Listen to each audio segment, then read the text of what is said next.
Vamos lá, gente, vamos resolver outra questão, então. Nós vamos falar agora um pouco sobre o projeto político-pedagógico, que é outro tema presente aí, muito cobrado pela banca, e nós vamos ver um modelo de questão, então, da banca IBFC, ok? Sobre o projeto político-pedagógico, PPP, podemos afirmar que... Então, o que a gente pode afirmar? Vamos ver aqui. Então, nós temos 4 assertivas e nós vamos julgá-las se são verdadeiras ou falsas. É um instrumento que a própria... Bom, isso aqui está demais aqui pelo jeito, né? É um instrumento que a própria organização e a participação da comunidade escolar... Tá meio estranho o texto, não é, gente? Vamos ver. Vejam que já não é a primeira vez que a gente encontra um probleminha na redação da questão, né? Então, as questões, elas são meio, assim, na hora de ser produzidas, elas são um pouco... tem um certo descuido aí, ó. É um instrumento que a própria... Talvez é um instrumento que é próprio da organização e da participação. Bom, tá estranho aqui, então beleza. Já tá um pouco estranho. Vamos analisar as outras, daqui a pouco vem para cá, que eu não estou conseguindo identificar essa questão. A outra diz assim: por meio da sua construção se busca de forma coletiva e democrática a discussão dos problemas da escola e sua solução. Então, por meio da sua construção se busca de forma coletiva, tá certo, democrática, tá certo, a discussão dos problemas da escola e sua solução. Essa parece que é verdadeira, não é, gente? Verdadeira. Então, não há nenhuma dificuldade aqui, essa questão é verdadeira. E aí, só para falar o seguinte, por meio da sua construção, né, se busca de forma coletiva e democrática. Então, quando a gente fala de PPP hoje, nós temos um ideal para a construção do projeto político-pedagógico. Primeira coisa, por que elaborar o PPP? Por que elaborar o PPP?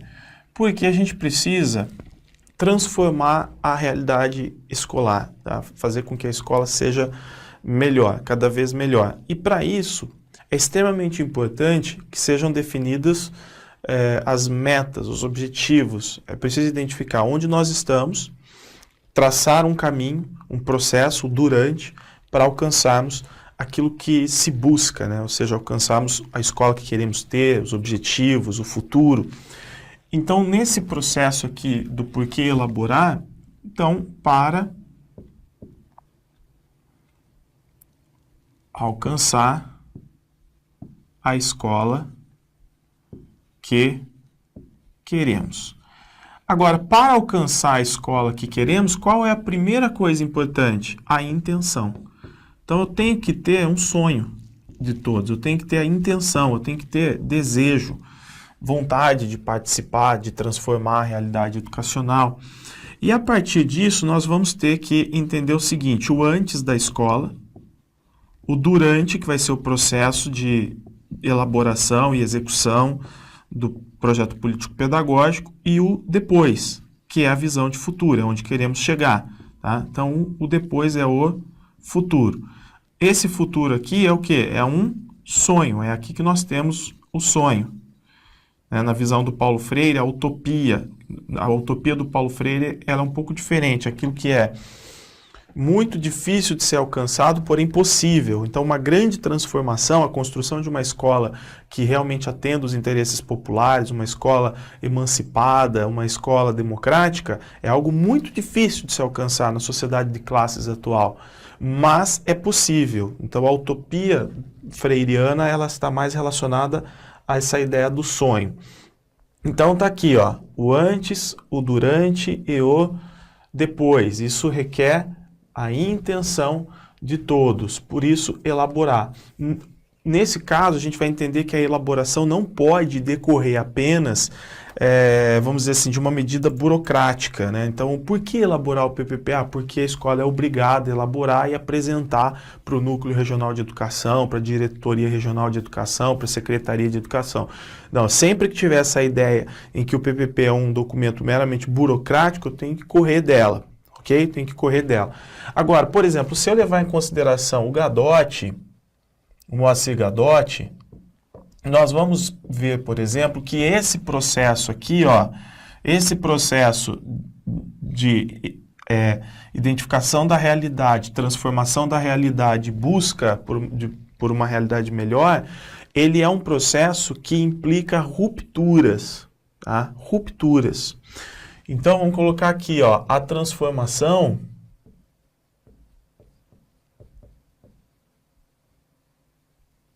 implica ruptura. Ruptura em que sentido? Principalmente do ponto de vista cultural. Normalmente uma escola, quando ela não vai bem, porque a gente tem que entender que uma escola ela é composta por pessoas. Então a organização da escola e a realização das atividades depende 100% de pessoas. Então, se eu tenho, de repente, bons projetos que são trazidos para dentro da escola e que não são produzidos dentro dela, tenho bons projetos, mas que não há a adesão das pessoas que estão dentro da escola, o compromisso e a responsabilidade, esse projeto não vai dar certo. Então, muitas vezes, se uma escola está indo mal, é porque não existe intenção, ou porque não existe responsabilidade de todos, não existe compromisso de todos. E isso ocorre muitas vezes por uma questão cultural, né? Ou as pessoas tendem a, de repente, ter uma visão equivocada do que é necessário para a escola realmente melhorar e se transformar, ou há uma falta de interesse com relação a isso, ou então professores, equipe, até mesmo os pais podem achar que é impossível, que não há como transformar aquela realidade, ele já está determinado ao fracasso. Então, é um problema cultural, nós precisamos eliminar esse problema cultural, nós precisamos romper com essa postura. E vem, então, essa questão da transformação implica ruptura, principalmente com questões culturais, tá? Uma ruptura principalmente cultural, beleza? E uma outra coisa, além disso, uma tomada de decisão e um posicionamento ativo da equipe, posicionamento ativo da equipe. Como que seria esse posicionamento ativo da equipe? A LDB, por exemplo, já garante à escola, à instituição, autonomia para ela realizar, elaborar e executar a proposta pedagógica, elaborar, executar e avaliar. A escola precisa assumir isso. Então, quando que ela assume? A partir de um posicionamento ativo. O posicionamento ativo significa, então, que a escola, a equipe escolar, unida à comunidade, está assumindo a autonomia da escola e vai realizar atividades em prol dessa autonomia. Ou seja, vai elaborar, executar e avaliar a própria proposta pedagógica, ok? Então, essa autonomia aqui é um direito da escola. Só que essa autonomia é relativa. Por que que ela é relativa? Porque apesar de nós podermos fazer um diagnóstico da realidade, trazer a partir das discussões os desejos de todos, discutir possibilidades, trazer vamos dizer assim, elaborar metas e objetivos próprios da escola, levantar medidas necessárias, né? Apesar de tudo isso depender da escola, ela não vai poder não observar aquilo que está na lei. Então, essa autonomia é relativa, por quê? Porque é preciso respeitar a legislação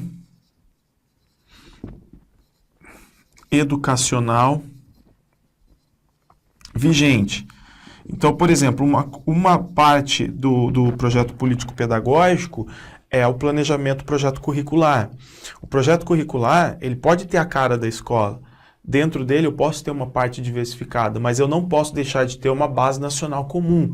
Então, a base nacional curricular comum é aquilo que está oficialmente sendo proposto à escola e a escola precisa acatar, ela não pode virar as costas para isso, ela precisa respeitar aqueles conteúdos e adequá-los na proposta curricular da instituição, tudo bem? Uma outra coisa que é fundamental e que faz parte, por exemplo, do processo de elaboração e de construção do projeto político-pedagógico é a gestão democrática.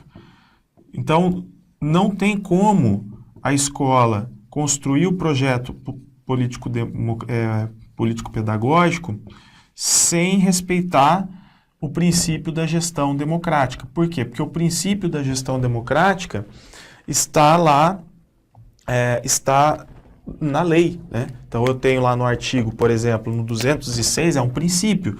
Eu tenho no artigo 206 da Constituição Federal, esse princípio, e tenho também no artigo 3º da LDB. Um dos incisos é esse, é o princípio da gestão democrática.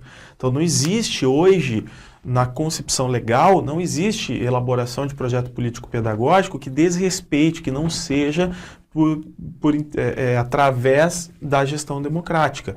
E como que seria isso, né? Então, eu tenho os segmentos, eu tenho, então, representantes dos pais, dos alunos, dos professores, dos funcionários, membro da direção, membro da comunidade, o especialista. Eu tenho esses segmentos participando do processo de elaboração, principalmente dentro do conselho escolar. Então, lá no conselho escolar, onde serão realizados os debates, as reuniões, os trabalhos e tudo mais, com o intuito de produzir a proposta pedagógica, todos os segmentos participam. Então, só colocando aqui, esses segmentos eu tenho professores, eu tenho gestor, eu tenho os pais, eu tenho alunos. Bom, a questão do especialista, né? Já que nós falamos, já que eu falei essa palavra, vou colocar aqui como uma observação. O especialista é aquela pessoa que está fora da escola, normalmente, né? Ele não está dentro da escola, ele está fora, ele pode ser uma pessoa vinculada a uma instituição de ensino superior, ou à Secretaria de Educação, ou ao Ministério da Educação. Ele é um profissional, é considerado especialista em educação. E esse especialista, ele pode ajudar a escola, as pessoas aqui, no caso, professor, gestor, pais, alunos, ele pode esclarecer pontos importantes, ajudá-los a coletivamente produzir o projeto político-pedagógico de forma consciente e com base na lei, sem fugir dos aspectos legais. O que eu não posso é que o projeto político-pedagógico seja todo produzido por um especialista e levado até a instituição. Então, se uma questão me traz essa ideia de que o especialista ele produziu no âmbito superior, lá, por exemplo, no âmbito hierárquico superior da Secretaria de Educação, ele produziu o projeto político-pedagógico e já deu pronto para a instituição, se eu tiver essa ideia, ela está errada, porque não é o que nós queremos. A LDB, por exemplo, lá no artigo 14, ela fala, os sistemas de ensino, eles devem se organizar para que as instituições produzam o próprio projeto político-pedagógico com a participação de todos. Está lá no artigo 14. Inclusive, o inciso 2 vai falar com a participação da comunidade através do conselho escolar. Então, esse especialista é bem-vindo enquanto um membro que participa dos trabalhos dentro do conselho escolar, mas ele não deverá produzir sozinho toda a proposta pedagógica e outros planejamentos que são necessários também dentro da instituição, ok? E aí a gente rompe com aquele paradigma chamado paradigma da racionalidade, em que a escola mais neoliberal, ela recebe já propostas prontas que universalizam o processo. Então, quer dizer, eu tenho modelos de planejamento pronto para todas as instituições, todos universais, como se um modelo da escola lá do norte desse certo na escola do sul.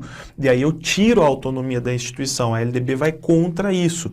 A LDB ela vai defender o quê? Ela vai defender que cada instituição se mobilize para produzir a própria proposta. Inclusive, quando nós falamos de mobilização, isso é importante. Porque, vejam, eu quero que todos participem da elaboração do PPP. O que eu tenho que fazer para que todos participem da elaboração do PPP? Eu preciso, 3 letras, mobilizar, sensibilizar e conscientizar. E, para isso, a escola poderá utilizar estratégias. Então, cada instituição vai utilizar estratégias. Como que eu vou, por exemplo, convencer os pais de que a importância deles é relevante, de que eles precisam estar presentes no conselho escolar, eu preciso ter representantes dos pais, da comunidade dentro do conselho escolar. Como que eu vou fazer isso? Eu preciso que essas pessoas venham justamente aderir ao projeto, né? Então, a escola tem que ter essa capacidade de mobilizar, de sensibilizar e de conscientizar para que todos participem, para que os pais, principalmente, a comunidade, esteja aí participando da construção, da elaboração do projeto, tá bom? Então, alguns pontos que eu estou analisando. Não é tudo ainda, mas são já alguns pontos relevantes. Tudo questão de prova. A 3. É o processo que se aperfeiçoa e se concretiza na caminhada, que define claramente o tipo de ação educativa que se quer realizar. Bom, o projeto político-pedagógico, ele existe justamente porque a escola precisa ter a sua identidade. Então, se ele não existe, a escola não constrói a própria identidade. Então, tudo está no projeto político-pedagógico. Quer ver? Deixa eu apagar isso aqui para continuar algumas anotações.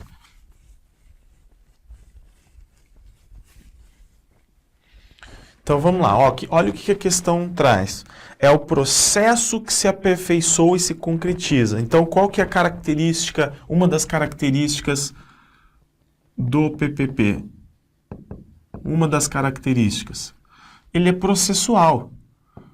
Então é algo que vai sendo construído a partir de etapas. E para que essas etapas sejam bem realizadas, para que os procedimentos sejam realizados de forma adequada, é importante que exista, deixa eu só escrever certo aqui, processual. É importante que exista metodologia. E se existe metodologia, quer dizer que ele é produzido de forma consciente, de forma racional. Tá? Então eu tenho organicidade, eu tenho compromisso de todos, eu tenho etapas bem definidas de construção do PPP, quer dizer que ele é produzido de forma sistemática. Então, uma característica dele é isso, ele é processual, ele vai sendo construído. Tá? Só que ele vai sendo construído, ele é elaborado, construído e depois no processo de execução ele vai sendo também executado no decorrer do ano. No decorrer do ano, todos os objetivos, tudo aquilo que está dentro do PPP que caracterizam a identidade da escola, isso vai sendo colocado em prática. Mas é possível, de repente, que haja necessidade de uma ou outra mudança no meio do caminho e o PPP ele tem que permitir isso, então ele é flexível. Tá? Ele é flexível. Então, ele é processual, porque durante o ano todo, ou durante um período de 2 anos, ou de 3 anos, ele vai sendo executado, após ser confeccionado. Então, o projeto, depois de consolidado, ele é executado, e ele é flexível porque ele tem que permitir isso. Tá? E quando eu falo de processualidade, de etapas, basicamente eu não vou aqui, por exemplo, não vai dar tempo de a gente fazer uma análise mais profunda disso, por exemplo, com base em Celso Vasconcelos, em Danilo Gandin, etc. Mas, basicamente, nós temos o seguinte, eu tenho uma fase diagnóstica, então uma fase ou uma etapa, que é a etapa do diagnóstico. Eu tenho uma etapa que é o diagnóstico é a realidade, né? Então, se eu quero produzir um projeto político-pedagógico para dar uma identidade para a instituição, eu tenho que primeiro conhecer tudo a respeito dessa instituição. Então, a equipe vai analisar documentos da escola, a realidade da escola, vai pegar entrevistas, vai ver, por exemplo, a realidade pedagógica, vai fazer um levantamento de dados sobre as dimensões, vamos dizer assim, da escola, pedagógica, financeira, estrutural, jurídica, ok? Diagnóstico, ter informações que subsidiam depois as discussões para que a gente possa definir objetivos, metas. Então, definição de objetivos, de metas, ok? E aí nós temos também execução, colocar em prática e avaliação do que está sendo feito. Nesse processo todo aqui, a participação é coletiva e todos assumem responsabilidades. Todos assumem compromissos. Inclusive, dentro da instituição, a gente pode ter pequenos grupos que assumem compromissos, executam as ações e prestam, de repente, essas informações para um grupo maior que é responsável pela consolidação do projeto, enfim, aí é questão de metodologia. Mas nós temos diagnóstico, definição de objetivos e metas, execução e avaliação do projeto. Sendo que entre a definição de metas e a execução do projeto, eu preciso buscar fundamentos. Eu preciso buscar aqui fundamentos teóricos, doutrinais. Então a escola, por exemplo, se eu falo assim, eu quero me transformar, eu quero que essa escola seja uma escola, né, se eu idealizo essa escola, se eu quero que ela se transforme numa escola X, por exemplo, que ela vá de Y para X, de A para B, o que acontece? Eu não estou seguindo a ordem alfabética, tá, gente? Necessariamente. Então, se eu quero que essa escola seja transformada, eu preciso entender, por exemplo, qual a concepção de mundo que eu tenho, qual a concepção de sociedade, qual a concepção de sujeito, de aluno, de educador, de educação. Entenderam? Eu preciso ter essa base teórica, essas concepções muito bem definidas, porque a partir delas eu vou definir qual é a escola que eu quero ter, qual é o papel que eu quero que essa escola cumpra, a função que ela cumpra, e eu quero definir qual é o aluno que nós queremos formar. Então eu preciso de subsídio doutrinal e teórico. Então fica mais ou menos nesse processo aqui, entre definição de objetivos e execução, tá? Mais ou menos nisso. Mas aqui eu não estou colocando nenhum modelo trazido por algum autor específico, tudo bem? Não estou colocando nenhum modelo trazido por autor específico, só comentando de forma geral, então, a respeito dessas características do projeto político-pedagógico. Óbvio que durante as aulas a gente discute outras características, durante as aulas eu falo de várias outras características, mas aqui rapidamente só falando de algumas delas. Vamos lá.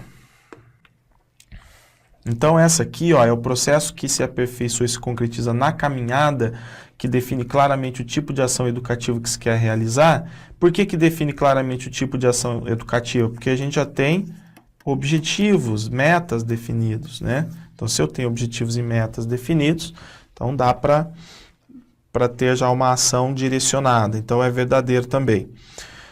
A participação da comunidade escolar na elaboração, implementação e avaliação do PPP não é determinada pela lei. Bom, vamos lá. Essa participação aqui, ela tem que ter, não é? Se ela tem que existir, porque eu falo o quê? Que a gestão tem que ser democrática. Eu já falei para vocês que a gestão democrática é um princípio que está na lei. E a participação da comunidade, principalmente essa participação ocorrendo dentro do conselho escolar, dos conselhos escolares, isso você vai encontrar lá no artigo 14 da LDB, no inciso 2. Tá? Lá no artigo 14, inciso 2, vai haver essa prescrição de que deve haver a participação da comunidade também na elaboração e execução do projeto através dos conselhos escolares. Então, portanto, ela é determinada, sim, pela lei que define o modelo de gestão democrática. Beleza? Então, essa aqui está falsa. Bom, como essa aqui está estranha, eu já reanaliso, eu teria verdadeiro, verdadeiro e falso, poderia ser essa. Verdadeiro, verdadeiro e falso poderia ser essa. Então, eu vou ter que resolver a primeira. Aqui, em termos gerais, está falando que o PPP é um instrumento que a própria... Bom, tá estranho aqui, mas está com cara de que está certa, né? Será que aqui é que apropria a organização e a participação da comunidade escolar? Deve ser isso. Deve ser isso, ou seja, ele está valorizando participação e está valorizando comunidade escolar. Está estranho o texto, eu vou considerar como correto, e a resposta seria A aqui, então, verdadeiro, verdadeiro, verdadeiro e falso.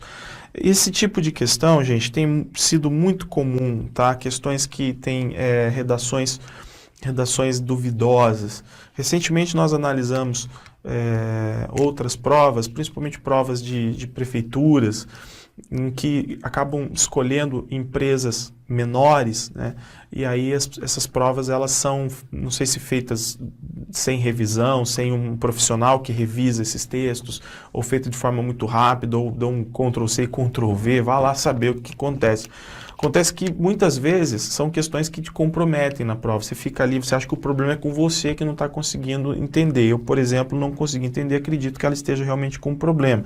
É um instrumento que a organização está estranho mesmo, não é? Então, quando é assim, você tem que já acabou a prova, abriu o prazo do recurso, você vai lá e entra com recurso. Fundamenta o recurso, diz que a questão era duvidosa, o texto não trazia coerência e impossibilitou a resolução adequada da alternativa e, portanto, requer-se a anulação dela. Maravilha, gente. Vimos aqui algumas características, algumas informações. Eu trabalhei informações gerais sobre o projeto político-pedagógico. É óbvio que em aulas mais específicas, daí nós vamos falar de dimensões, nós vamos falar de todas as características. Aí eu coloco pareceres de autores, né, vários trechos de autores, citações para a gente ir construindo uma ideia mais global e também com pontos específicos. Aqui é só uma análise geral, algumas informações gerais para a gente perceber como que é cobrado, então, o tema em uma questão da banca que estamos analisando. Beleza? Ficamos por aqui, até a próxima, um abraço.